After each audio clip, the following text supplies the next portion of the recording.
پاکستان نے چین سے جدید HQ-19 ballistic missile defence system حاصل کرنے کی درخواست کی ہے۔ اب یہ جو پاکستان ڈیلنگ کر رہا ہے چائنا کے ساتھ ڈیفنس کوآپریشن کو لے کر، اس کے حوالے سے ہے کہ پاکستان نے چین سے جدید HQ-19 ballistic missile defence system حاصل کرنے کی درخواست کی ہے، جسے چین نے قبول کر لیا، اور جیسے ہی درخواست کی پاکستان نے فوراً طور کے اوپر چائنا نے جو ہے وہ اس کو ایکسیپٹ کر لیا، کیونکہ چائنا کو پتا ہے کہ بھائی یہ ہمارے سسٹمز کو جو ہے وہ پروفیشنلزم کا مظاہرہ کرتے ہوئے اس کو یوز کریں گے، ان کے لوگ ویل ٹرینڈ ہیں، اور یہ ہمارا جو ہے وہ سر فخر سے بلند ہی کریں گے، نہ کہ اس کو جھکائیں گے، جیسے کہ انڈیا نے فرانس کا اور رشیا کا اور اس کے بعد اسرائیل کا سر جھکا دیا۔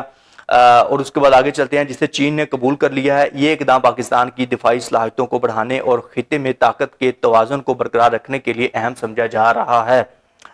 HQ-19 ایک جدید اینٹی بیلسٹک میزائل سسٹم ہے جو چین کی arrow space science and technology corporation CASC نے تیار کیا ہے۔ اسے اکثر چینی تھاڈ کہا جاتا ہے کیونکہ یہ امریکی تھاڈ سسٹم سے مشابہت رکھتا ہے۔ یہ سسٹم درمیانے اور انٹرمیڈیٹ رینج بیلسٹک میزائلز کو ان کے ٹرمینل فیز میں تباہ کرنے کی صلاحیت رکھتا ہے۔ اب یہ جو انڈیا لے کر بیٹھا ہوا ہے اپنے میزائلز وغیرہ کو، بیلسٹک میزائلز وغیرہ ہو گئے، اب اگر یہ پاکستان کے اوپر اٹیک کریں گے یہ والا سسٹم ملنے کے بعد پاکستان کو، تو وہ ناکام بنا دیے جائیں گے پاکستان فورسز کی جانب سے۔ HQ-19 کی انٹرسیپشن اونچائی 70 سے 150 کلومیٹر کے درمیان ہے، جو اسے زمین کی فضا سے باہر میزائلوں کو تباہ کرنے کے قابل بناتی ہے۔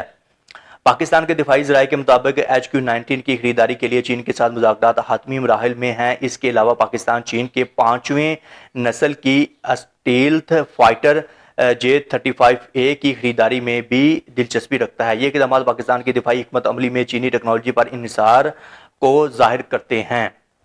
اس کے بعد بھارت کے جدید میزائل سسٹم جیسے اگنی وی اور اس کے بعد براہ موس کے ترقی نے خطے میں اسٹریٹجک توازن کو متاثر کیا ہے۔ پاکستان کا HQ-19 حاصل کرنا ان بھارتی اقدامات کا جواب سمجھا جا رہا ہے۔ یہ سسٹم پاکستان کو بھارت کے میزائل خطرات سے نپٹنے میں مدد دے گا اور خطے میں طاقت کے توازن کو برقرار رکھنے میں معاون ثابت ہوگا۔